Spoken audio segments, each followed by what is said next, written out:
Okay, listeners, thank you so much for joining me today. My guest today is Theresa Bruno. She is a celebrity jewelry designer whose clients included Oprah and Michelle Obama. She is the host of the Soul Talks podcast and the author of her book, He's Not Coming Back, which came out in April of this year. And she knows that rebirth doesn't come easy. After her husband's suicide shattered her world, she turned her loss into a powerful journey of healing, sharing raw, real tools to help others let go and step forward. From defiant gratitude to nature's quiet magic, Teresa's story is a lifeline for anyone craving renewal and sorrow. So, Teresa, thank you so much for joining me today. Is there anything else you'd like to tell us about yourself? Well, first, I'm just so grateful to be on your show. So thank you for having me.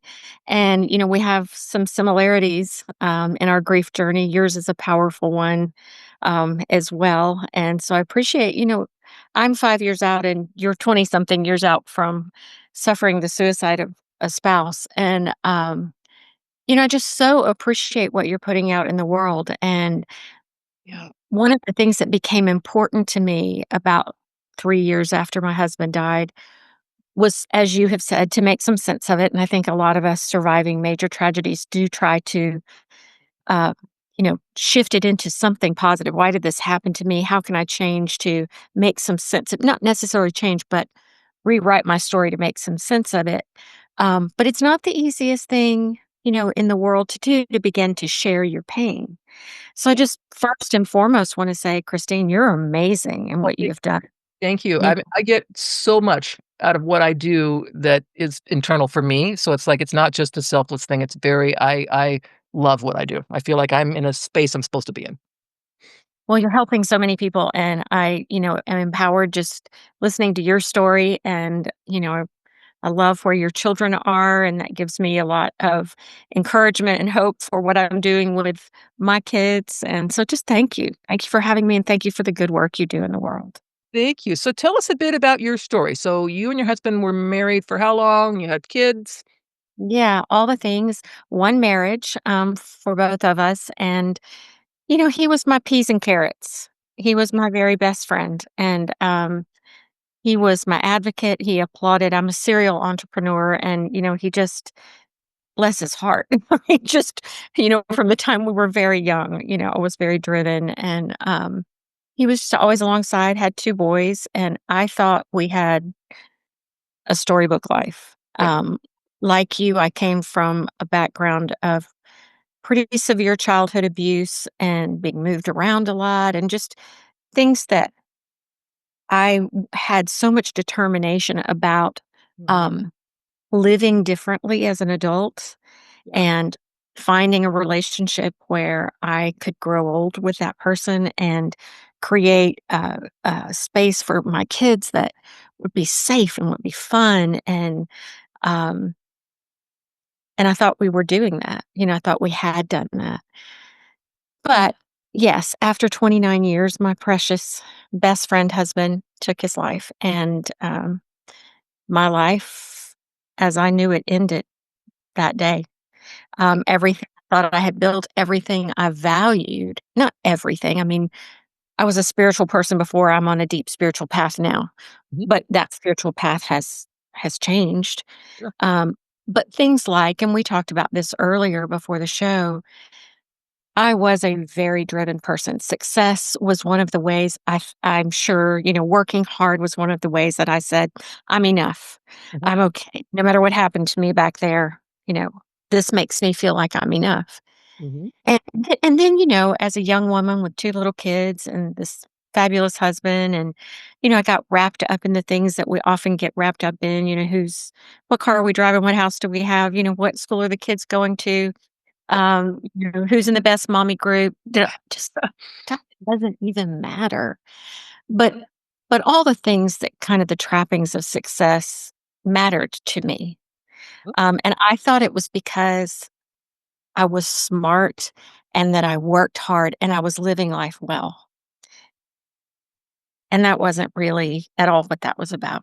Mhm. So when James died, that was one of the biggest things began to shift for me. And I'll backtrack a minute for your listeners because I think it's really important to talk about some of the emotions that happen in grief and what holds us back and what gets us stuck. Mhm. One of the ways that I was striving and running and working more hours than I should have been, I'd had a very successful regional marketing company for a long time, and it was just a princess of a business. It just ran really well. Um, I was very proud of what I did as a woman, singly owned business, no debt on it.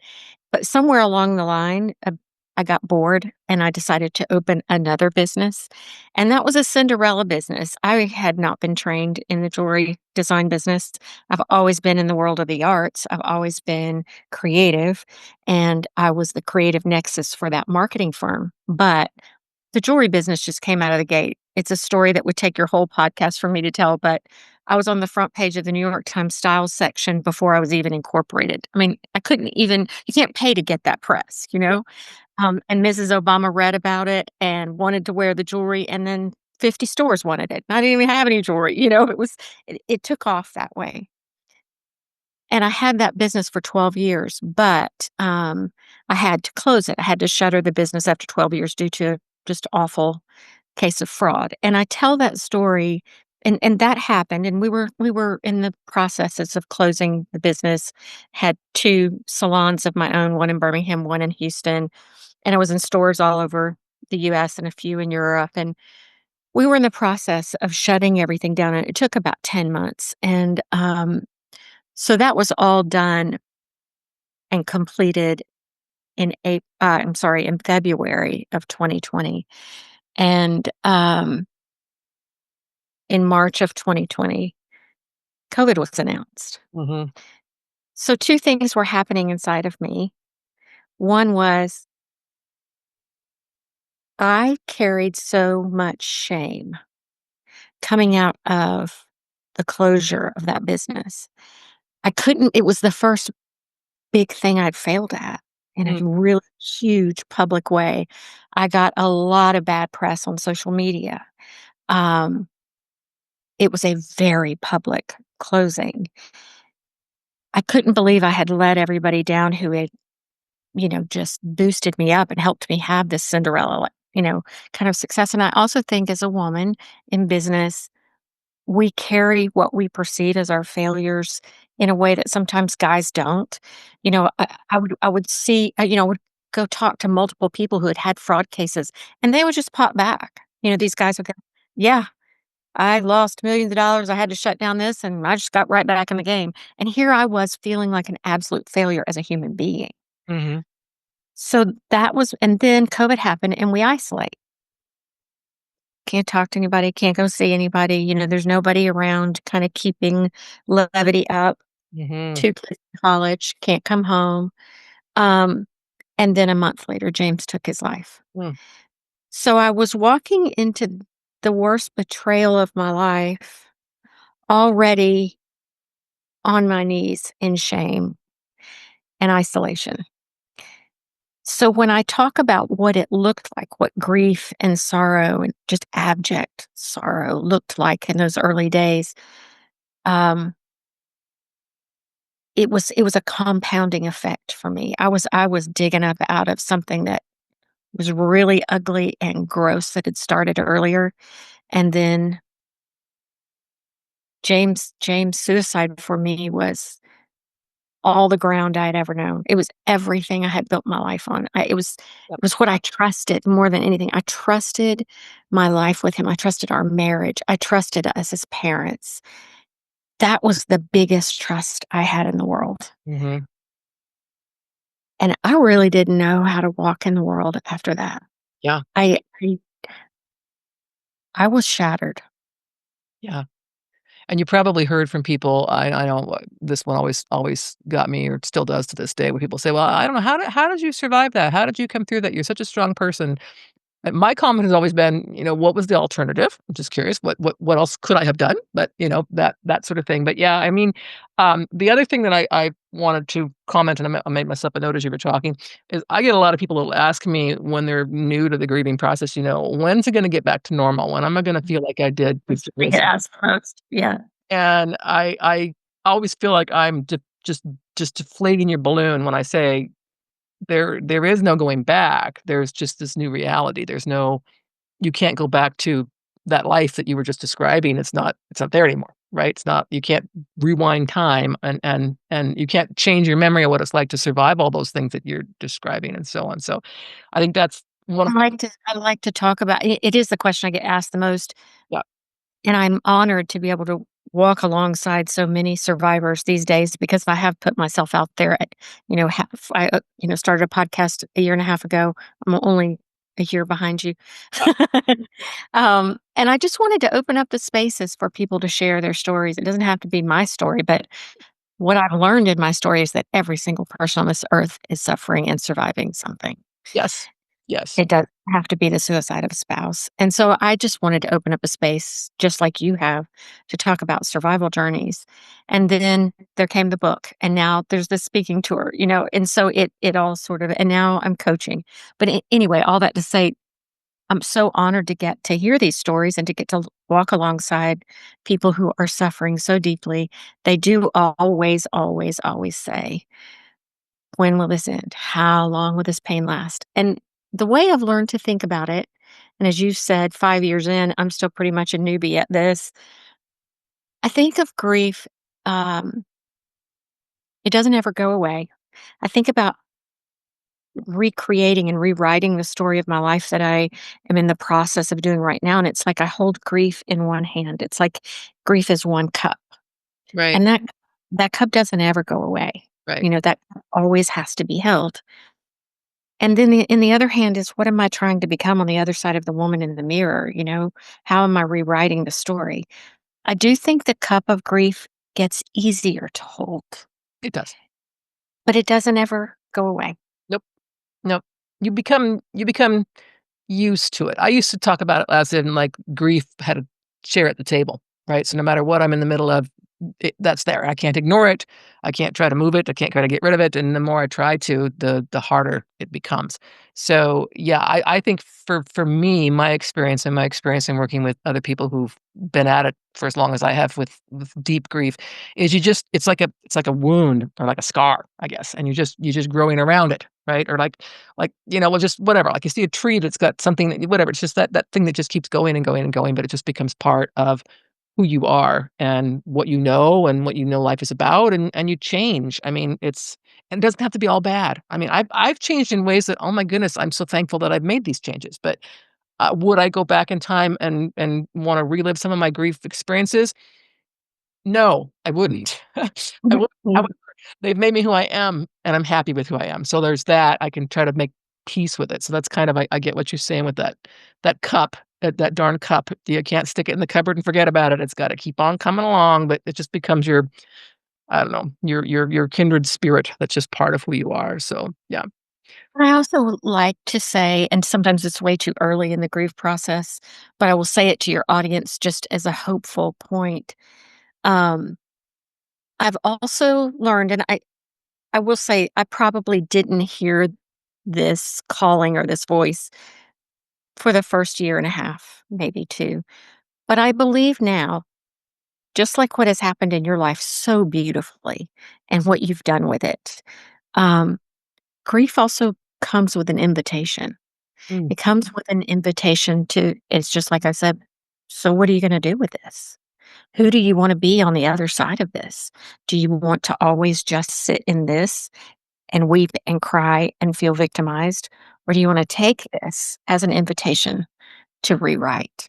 right. And I do believe every single person who's suffering from something, that invitation is there whispering Yeah, and waiting to see what you're going to do with your life on the other side of it. yeah. No, I completely agree with that. So, kind of, what was the reasoning for starting to write the book? What was it that you wanted to do when you started to write the book? It's an interesting thing when you put yourself out there to do a podcast, but you're really not about talking about yourself. You're interviewing other people, right? And so the feedback consistently was, we want to know more about you. We want to know more about your story. And I really didn't want to just sit in front of the camera and tell the story. That really wasn't what I was about. And I also, kind of like you in writing your autobiography, um, there were parts of the story that only I knew, Mhm. you know, and I wanted my children to have that. not in a gruesome way, but Right, right. there was, and there are a lot after something like a suicide happens in a family, there are always stories around it. Mhm. And if you're the only person there in the room, if you're the only person who found him, if you're the only person who kinda took that forward, I wanted my children to have the story from my lens Mm, forward. That was one piece of it. But maybe more importantly than that, um, I worked really hard, really very intentionally hard at figuring out what the tools were that helped me in the tiniest little ways or in huge ways, but mostly they were small moves, that then added up to bigger moves. But mhm, I wanted to share them because I've read a ton of grief books and, a lot of other stories, and everybody just does it a little differently. mhm. And I felt like the way that I could honor James the most was to honor his life by giving to others the tools that helped me survive. Right. So that was the impetus for the book was the first 2 chapters, yes, tell the beginnings of the story, but from there on in, every chapter is a survival tool. Yeah. So that was the method. So it's almost like a workbook along with being a book kinda thing? It's like there's tips and I don't tools? have journaling in it, but I do have tools, and at the end, there's an addendum that, recaps those tools. I also do a recap on the poets and the singers and the authors, the thinkers who influenced me in coming up with those tools. Oh, that's awesome. That's awesome. And your podcast is the Soul Talks podcast, so what kinda topics are you talking about on your podcast? It's for everybody of every age and background, and it is about survival stories, and it runs the gamut. And it's really interesting because I think a lot of times in life we just fit into the place that we think our Lego fits into. And when you open it up as broadly as tell me your story, tell me what you're surviving, Right, right. it's pretty beautiful the commonality that happens, Yes, you yes. know? I was interviewing a woman a couple of weeks ago. I haven't aired her podcast yet. And I mean, you talk about survival, like gut wrenching survival.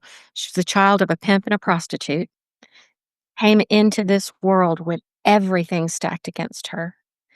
Um, you know, I just sit in awe at the tenacity and the courage of the human spirit. Mhm. And so every time I interview somebody, I'm on a high. And I'm just so grateful to get to hear these stories, get to tell these stories, Yeah. and they, they s I know you've kind of alluded to this too, and I didn't expect it in the podcast world, but, I really was putting it out there for others, and I went in tentatively. I didn't even have my name on it because of what had happened in the jewelry business. I just didn't wanna get canceled on social media again, and so, I didn't even have my name on it, but my motivation was very pure. But then what happens is every time I get in front of somebody just like you, they heal me.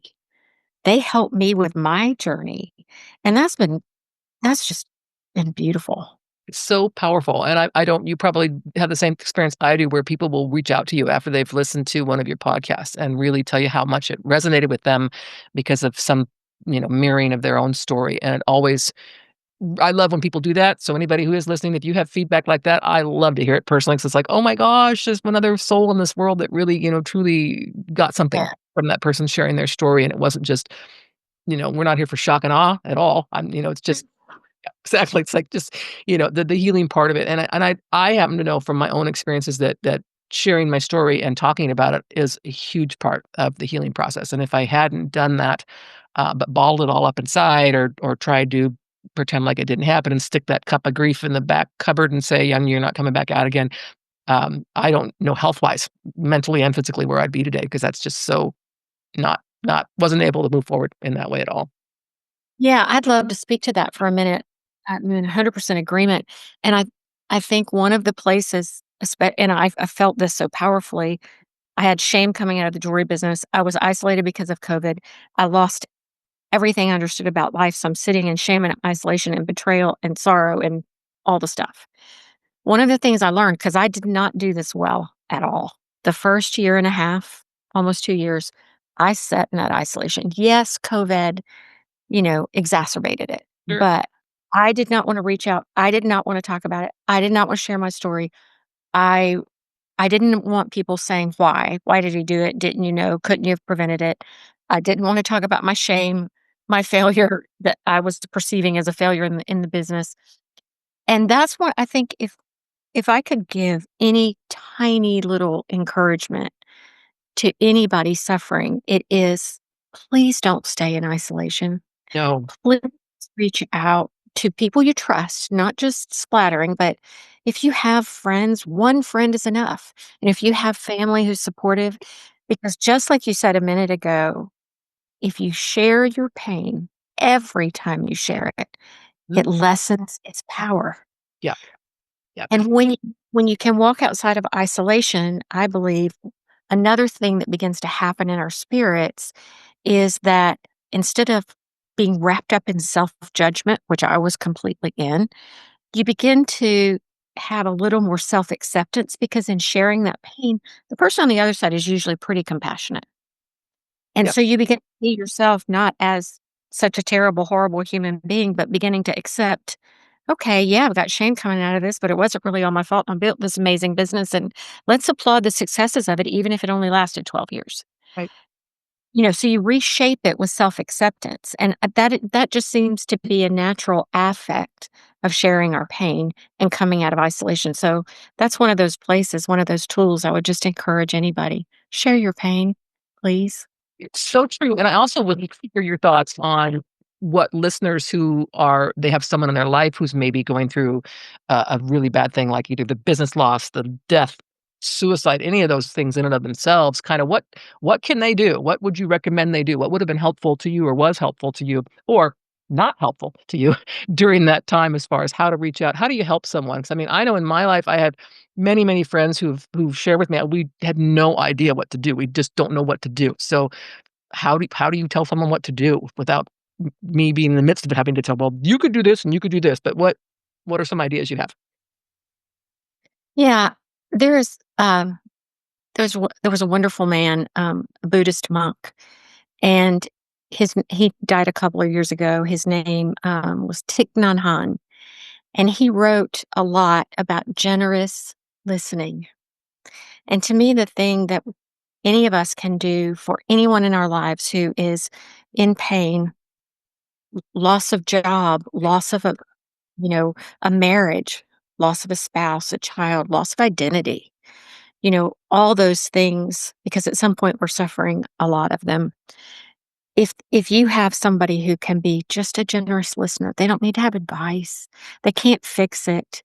But when they listen, they do carry your pain with them. So if you can find someone to be a generous listener, or if you can be a generous listener, to me, that's one of the most important gifts we can give. Yes, and to that, I mean, you stated this, but I wanna emphasize this. You don't have to be trying to solve something or whatever. Just listening is helpful. I'm a big fan of Brené Brown. I'm sure you've heard of her. She Oh, this great video that I showed her my her words. Yes. on the difference between sympathy and empathy, and, it is such a powerful little video to watch to show, we don't have to try to make it better. For example, when my son died, I had somebody at his funeral say to me, "At least you have other children," as if losing a child was like losing a pair of shoes. Yeah, I have a closet full of shoes, and if one of them go missing, I'm not gonna miss it that much, even my favorite pair. But my child was a different story.